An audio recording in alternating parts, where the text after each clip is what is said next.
Assalamualaikum warahmatullahi wabarakatuh. Perkenalkan, nama saya Devina Puspitasari, S1 Keperawatan 6B, Universitas Harapan Bangsa Purwokerto. Nah, hari ini kita akan membahas mengenai diabetes mellitus. Banyak orang tahu, nama lain dari diabetes mellitus itu adalah kencing manis. Nah, jadi apa sih diabetes mellitus itu? Jadi, diabetes mellitus itu merupakan keadaan di mana kadar gula darah di dalam tubuh meningkat maupun tidak normal.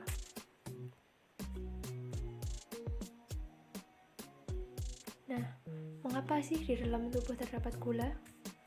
Karena di dalam tubuh manusia itu tersusun oleh unit-unit terkecil yang disebut oleh sel. Nah, sel ini memerlukan sumber energi untuk membuat tenaga. Nah, sumber energi ini berasal dari mana? Nah, sumber energi ini berasal dari makanan-makanan yang dimakan oleh manusia. Sumber utamanya yaitu adalah gula, sehingga manusia bisa melakukan aktivitasnya.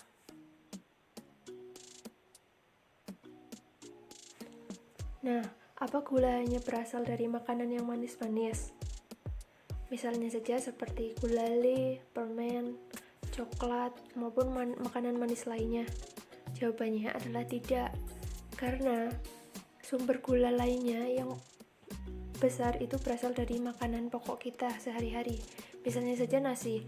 Nasi ini merupakan tinggi kalori.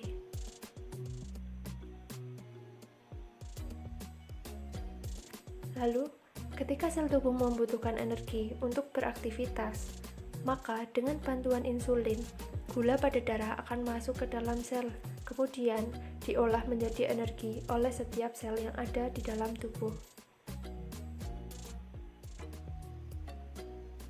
Nah, diabetes disebabkan karena kondisi seperti apa sih? Di sini terdapat dua kondisi yang menyebabkan diabetes. Yang pertama, karena kegagalan fungsi dari pankreas itu sendiri. Jadi, karena gagalnya pankreas, insulin yang dihasilkan itu terdapat jumlah sedikit ataupun tidak dihasilkan sama sekali, sehingga gula yang berada di dalam tubuh tidak bisa diproses ke dalam sel. Lalu bagaimana sih dengan kondisi yang kedua? Nah, di sini pankreas itu berjalan seperti biasanya, berjalan normal, bisa menghasilkan insulin dengan baik. Namun, masalahnya ini ada di sel. Sel yang di sini tidak bisa mengenali insulin, jadi selnya kurang sensitif terhadap insulin, sehingga gula tidak bisa masuk ke dalam sel agar bisa diolah menjadi sumber energi. Jadi kedua kondisi ini sama halnya karena gula yang ada di dalam tubuh tidak bisa masuk ke dalam sel. Jadi gula yang ada pada darah, pada tubuh itu akan semakin meningkat seiring manusia itu memakan makanan yang masuk ke dalam tubuh, namun tidak bisa diolah ke dalam sel. Nah, di sini ada beberapa penyebab dari kondisi tersebut. Misalnya saja, ada makanan manis. Ini bisa menyebabkan diabetes mellitus. Merokok, meminum minuman alkohol, kegemukan. Dan ada beberapa contoh penyebab lainnya yang tidak bisa diubah, yaitu faktor usia. Lalu ada genetik, ada juga autoimun. Lalu, diabetes mellitus ini memiliki 3 gejala khas. Yang pertama adalah poliwagi. Apa sih poliwagi itu? Poliwagi itu merupakan banyak makan. Kenapa? Karena sel di dalam darah itu tidak bisa mengolah gula ke dalam sel, sehingga tubuh manusia akan merasa lemas dan akan merasa kelaparan. Walaupun manusia itu sendiri memakan makanan yang terus-menerus, namun sel tidak bisa mengolah gula yang ada dalam makanan tersebut, sehingga gula di dalam darah akan terus meningkat seiring banyaknya makan yang masuk. Lalu yang kedua, polidipsi. Nah, polidipsi ini merupakan banyak minum. Kenapa? Karena kondisi di dalam darah itu terlalu pekat karena adanya gula, sehingga otomatis sistem keseimbangan cairan tubuh akan mengurangi kepekatan darah dengan meningkatkan asupan cairan di dalam tubuh. Namun, di dalam tubuh ini kan memiliki batas tampung. Nah, sehingga jika kelebihan cairan ini akan dikeluarkan melalui proses berkemih. Nah, ini berkaitan dengan poli ketiga, yaitu poliuria. Jadi, walaupun banyak minum, ini akan selalu dikeluarkan oleh tubuh karena memiliki batas tampung. Intinya, banyak minum akan juga banyak dikeluarkan oleh tubuh. Lalu gejala lainnya apa saja?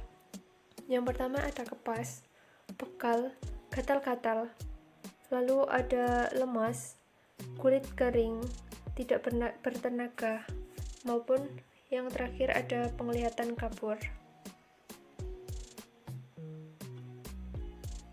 Lalu yang berikutnya, apa saja sih komplikasi yang dapat timbul? Yang pertama, katarak dan kebutaan, kerusakan ginjal, kerusakan dan kematian jaringan, kerusakan pembuluh darah kaki, disfungsional seksual, kerusakan jantung, kerusakan saraf. Sekarang, gimana sih caranya mengetahui seseorang itu terkena diabetes? Nah, caranya itu ada 3 pemeriksaan, yaitu GDS, GDP, dan TTGO. GDS itu merupakan gula darah sewaktu. Nah, pemeriksaan ini bisa dilakukan kapanpun, tidak peduli kapan terakhir makan, kapan terakhir minum. Lalu yang kedua ada GDS 8 jam, yaitu GDP maksud saya. GDP merupakan gula darah puasa. Nah, gula darah puasa ini selama 8 jam kita tidak dibolehkan untuk makan, namun hanya diperbolehkan untuk minum saja, minum air putih. Lalu yang ketiga ada TTGO. TTGO ini adalah tes toleransi glukosa oral. Nah, dalam 2 jam ini maksudnya adalah makan sebelum 2 jam. Nah, sehabis makan, lalu kita menunggu 2 jam, sehabis itu kita periksa gula darah kita. Yang berikutnya, apa itu? Nah, bagaimana kriteria diabetes mellitus itu sendiri? Di sini dikatakan terkena diabetes mellitus jika yang pertama, pemeriksaan GDS menunjukkan gejala diabetes mellitus dengan kadar gula darah sewaktu lebih dari 200 mg per desiliter, atau dengan pemeriksaan GDP, yaitu kadar gula darah puasa lebih dari 126 mg per desiliter, atau bisa juga dengan TTGO, yaitu kadar gula darah 2 jam pada tes toleransi glukosa oral ini lebih dari 200 mg per desiliter. Selanjutnya, pengobatan. Pengobatan ini difungsikan menjadi 3, yaitu obat pendorong produksi insulin. Lalu yang kedua ada obat untuk meningkatkan sensitivitas sel itu sendiri terhadap insulin. Yang ketiga, obat pengganti insulin. Penata laksanaan lainnya seperti apa sih? Dengan cara menjaga pola hidup sehat. Yang pertama, melakukan diet tinggi kalori ya. Nah, di sini itu melakukan diet tinggi kalori bukan dengan mengurangi sebanyak-banyaknya, namun dengan cara mengontrol makanan yang tinggi kalori. Lalu yang kedua, melakukan aktivitas fisik secara teratur. Oh, ternyata sudah habis.